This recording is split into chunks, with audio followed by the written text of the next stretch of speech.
Students, welcome back to Inside Botany. और आज हम लोग ब्रायोफाइटा सीरीज़ में ही ब्रायोफाइटा का एक बहुत इंपॉर्टेंट जीनस रिक्शिया पढ़ने जा रहे हैं। तो रिक्शिया की स्टडी के लिए हम इसको कई हेड्स में डिवाइड कर देंगे, जैसे कि इसका सिस्टमैटिक पोजीशन और इसका हैबिटेट डिस्ट्रीब्यूशन, एक्सटर्नल और इंटरनल फीचर्स, इसके अलावा रिप्रोडक्शन। तो हम शुरुआत करते हैं सिस्टमैटिक पोजीशन से, यानी कि क्लासिफिकेशन। तो डिवीज़न तो आपको पता ही है, ब्रायोफाइटा क्लास यहाँ पर हेपेटिकॉप्सिडा है।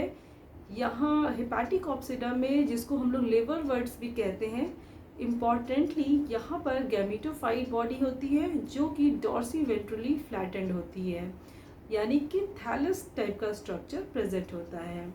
ऑर्डर मार्केंशियल्स और फैमिली है रिक्शिएसी। जीनस तो आपको पता ही है, रिक्शिया।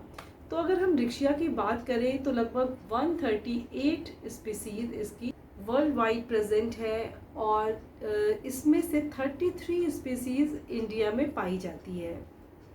रिक्शिया एक टेरेस्ट्रियल प्लांट है, लेकिन इसे डैम्प सॉइल और शेडी प्लेसेस पसंद है, यानी कि मॉइस्चर से भरी हुई जगह होनी चाहिए इनकी ग्रोथ के लिए। और जो इनकी डाइकोटोमस ब्रांचिंग है थैलस में, इसकी वजह से ये एक स्पेसिफिक पैटर्न में ग्रो करते हैं, एक सर्कुलर पैटर्न में, जिसको हम लोग रोजिटी लाइक स्ट्रक्चर कहते हैं। तो प्लांट बॉडी की अगर हम बात करें तो वो गैमेटोफाइट है, थैलॉइड है।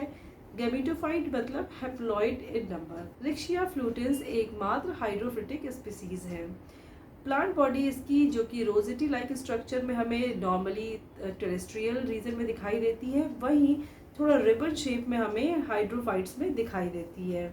अगर हम इसके एक्सटर्नल फीचर्स की बात करें तो सबसे पहले हम इसका डॉर्सल सरफेस देखते हैं। डॉर्सल सरफेस स्मूथ शाइनी दिखाई दे रहा है और इसमें बीच में एक मिड रिब टाइप का स्ट्रक्चर दिखाई दे रहा है जो एपिकल नॉच तक एक्सटेंडेड है।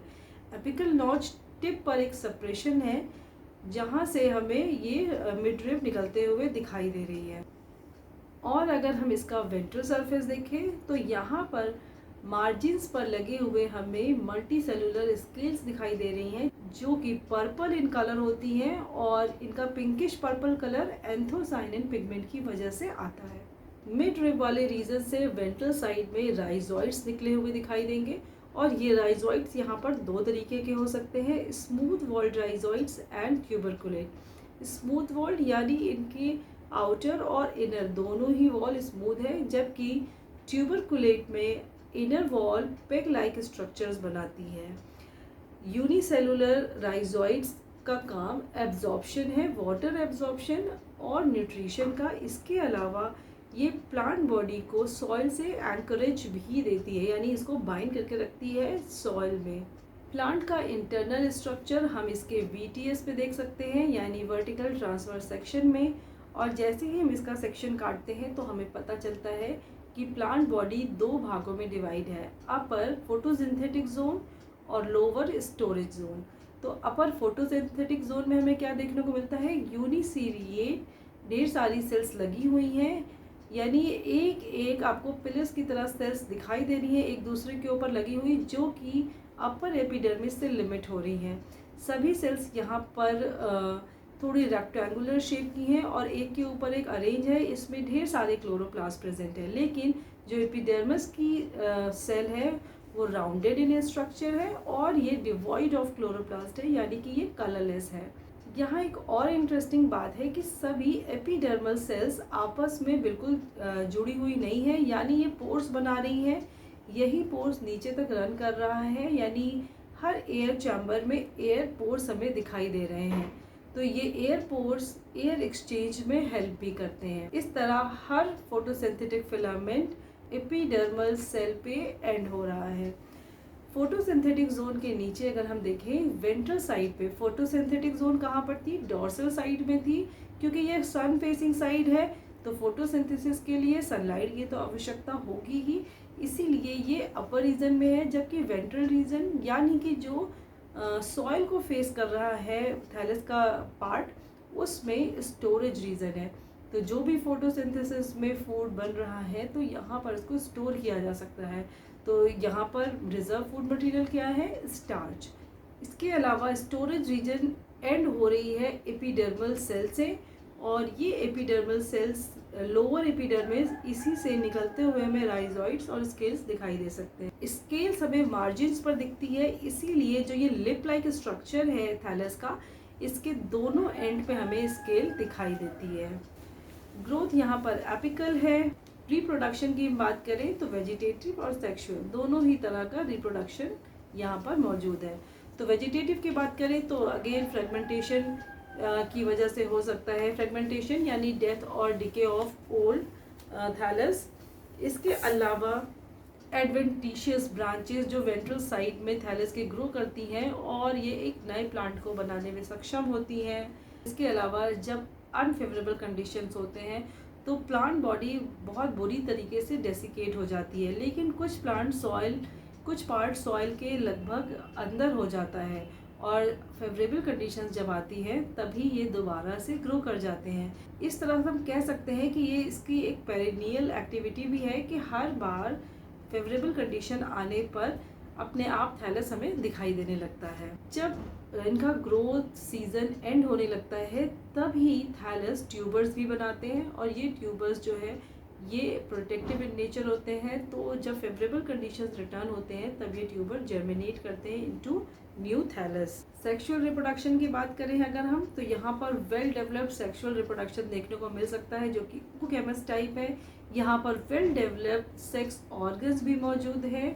प्लांट बॉडी मोनोशियस हो सकती है और डायोशियस भी हो सकती है। मोस्टली यहाँ पर मोनोशियस यानी कि होमोथैलिक प्लांट बॉडी रिपोर्टेड है, लेकिन कुछ स्पीसीज में हेट्रोथैलिक प्लांट बॉडी भी पाई जाती है। मोनोशियस मतलब एक ही प्लांट पर मेल और फीमेल दोनों ही सेक्स ऑर्गन्स पाए जाते हैं। मेल सेक्स ऑर्गन्स को हम एंथ्रीडिया कहते हैं और फीमेल सेक्स ऑर्गन को आर्चिगोनिया। तो एंथ्रीडिया और आर्किगोनिया दोनों ही स्पेशल चैम्बर्स में बनते हैं। एंथ्रीडिया बनता है एंथ्रीडियल चैम्बर में और आर्चिगोनिया बन रहा है आर्किकोनियल चैम्बर में। ये एंथ्रीडियल चैम्बर्स फोटोसिंथेटिक जोन में एम्बेडेड होते हैं, यानी हमें थैलस में ऊपर से दिखाई नहीं देंगे और ये सिर्फ एक पोर से खुले हुए होते हैं। और जब एंथ्रीडियम मैच्योर होता है और एंथीरोजॉइड्स बनते हैं तो वो इस पोर की हेल्प से ही बाहर लिबरेट हो सकते हैं। तो एक मैच्योर एंथ्रीडियम की अगर हम बात करें तो ये एक स्टॉक्ड स्ट्रक्चर होता है। इसकी बॉडी ग्लोबोज है और जैकेट इसकी सिंगल लेयर की है। तो सिंगल लेयर के जैकेट के अंदर, जैकेट यहाँ पर स्टेराइल है और इसके अंदर एंड्रोसाइट सेल्स प्रेजेंट हैं जो आगे चल के एंथीरोजॉइड्स या फिर स्पर्म सेल में कन्वर्ट हो जाती है। आर्चिगोनियम की हम बात करें अगर, जो कि फीमेल सेक्स ऑर्गन है इसका, तो ये एक फ्लावर शेप का स्ट्रक्चर है और ये भी एम्बेडेड है फोटोसिंथेटिक रीजन में ही, लेकिन इसकी कवर सेल जो है ये फोटोसिंथेटिक रीजन से थोड़ा सा ऊपर रहती है, जिससे इसकी लोकेशन इजीली ट्रैक की जा सकती है। तो 4 कवर सेल, उसके नीचे लगभग 6 नेक सेल्स और नेक सेल्स के अंदर नेक कैनाल सेल्स जो कि 4 to 6 इन नंबर हो सकती है। उसके नीचे वेंटर कैनाल सेल और वेंटर में ही आपको एक बिग लार्ज न्यूक्लियस या एग सेल दिखाई दे जाएगी, जिसको हम लोग कहते हैं नेकेड एग सेल। फर्टिलाइजेशन के लिए वाटर बहुत एसेंशियल है, क्योंकि वाटर के प्रेजेंस से ही लिबरेशन ऑफ एंथीरोजॉइड्स में हेल्प मिलती है। इसके अलावा म्यूसिलेज पाथ बनता है। और ये सब कैसे होता है, यानी कि जब एंथीरोजॉइड्स बन जाते हैं, यानी एक मैच्योर एंथ्रीडियम के अंदर, उस वक्त जो स्टेराइल जैकेट सेल्स होती हैं वो वाटर की हेल्प से एक ऑस्टियोल या एक पोर बना लेती है, जिसमें से ये एंथीरोजॉइड्स स्विम करके वाटर फिल्म में स्विम करना शुरू कर देते हैं। ये वाटर फिल्म रेन वाटर से बन सकती है थैलस के ऊपर, या फिर ड्यू ड्रॉप्स भी काफ़ी हैं इनको लिबरेट कराने के लिए। तो आपको पता है कि एक ग्रूव जैसा स्ट्रक्चर है डॉर्सल सरफेस पे, वहीं पर ये वाटर कलेक्ट हो जाता है और इसी में एंथीरोजॉइड स्विम करते हैं। दूसरी ओर आर्चिगोनियम में कवर सेल्स वाटर को एब्जॉर्ब करती हैं, जिसकी वजह से इसमें एक स्लिट बन जाती है और वाटर नेक कैनाल सेल और वेंट्रल कैनाल सेल द्वारा एब्जॉर्ब किया जाता है और फिर दोनों डिसइंटीग्रेट हो जाती हैं और एक म्यूसिलेज पाथ क्रिएट करती हैं। ये म्यूसिलेज में जो केमिकल प्रेजेंट है ये एंथीरोजॉइड्स को गाइड करता है तो केमिकली अट्रैक्ट होकर एंथीरोजॉइड्स नेक कैनाल सेल में प्रवेश करते हैं और उसके बाद एग सेल से फ्यूज़ करते हैं। आपको पता है बहुत सारे एंथीरोजॉइड्स अंदर एंट्री लेते हैं, लेकिन सिर्फ एक ही एग सेल से फ्यूज़ करता है। तो फ्यूज़न के बाद ये डिप्लॉइड जाइगोट बनाते हैं। डिप्लॉइड जाइगोट या oospore जो है यही स्पोरोफाइट की फर्स्ट सेल है। तो यहाँ से स्पोरोफाइट की शुरुआत होती है। अगर हम एक मैच्योर स्पोरोफाइट की बात करें तो वो भी एम्बेडेड ही है गैमेटोफाइट टिश्यू में। तो इस तरह स्पोरोफाइट जो है वो गैमेटोफाइट पे डिपेंडेंट है, क्योंकि उसे न्यूट्रिशन के लिए गैमेटोफाइट सेल्स ही न्यूट्रिशन सप्लाई कर रही हैं। तो एक मैच्योर स्पोरोफाइट जो है स्पोर सैक लाइक स्ट्रक्चर है, जिसको हम लोग कैप्सूल भी कहते हैं, और इसमें एक सिंगल लेयर की कैप्सूल वॉल प्रेजेंट है। यहाँ पर रिक्शिया में फूट और सीटा एब्सेंट होता है, लेकिन अभी हम आगे और दूसरे जीनस पढ़ेंगे तो हम वहाँ पर देखेंगे कि कैप्सूल जो है वो फूट और सीटा के साथ अटैच होता है, लेकिन यहाँ पर फूट और सीटा दोनों ही एब्सेंट है।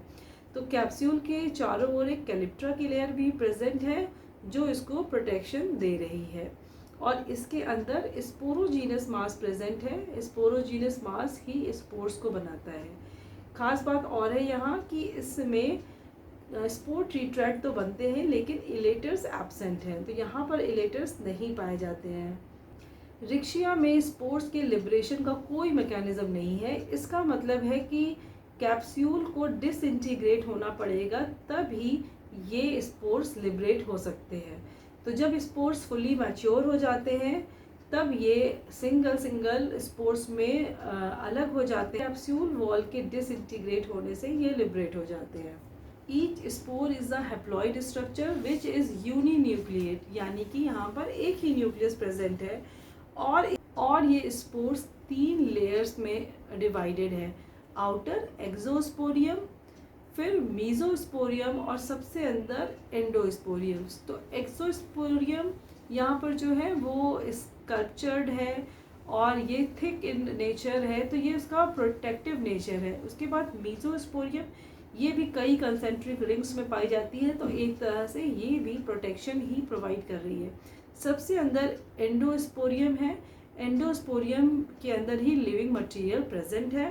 तो एंडोस्पोरियम होमोजीनस इन नेचर है। जैसे ही फेवरेबल कंडीशंस आती हैं तो वाटर के एब्जॉर्प्शन के बाद ये एंडोस्पोरियम ट्राइलीफ मार्क्स से ऊज करती हैं और एक जर्म ट्यूब बनाती हैं।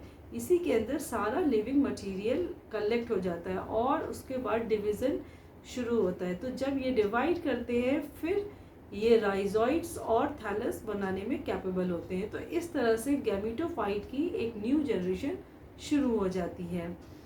तो गैमेटोफाइट का बनना भी हमने देख लिया और स्पोरोफाइट का बनना भी हमने देख लिया, और कैसे ये दोनों एक दूसरे पर डिपेंडेंट है ये भी हमें पता लग गया। तो रिक्शिया एक बहुत ही इंपॉर्टेंट जीनस है और वाइडली डिस्ट्रीब्यूटेड भी है। 33 एंडेमिक स्पीसीज, जैसा मैंने आपको बताया ही है कि इंडिया में ऑलरेडी प्रेजेंट है, तो इसलिए इसकी स्टडी बहुत इम्पॉर्टेंट हो जाती है। आई होप आपको आज का लेक्चर समझ आया होगा, और आज के लिए बस इतना ही। तो नए लेक्चर में हम नए टॉपिक के साथ मिलेंगे। Till then take care, bye bye.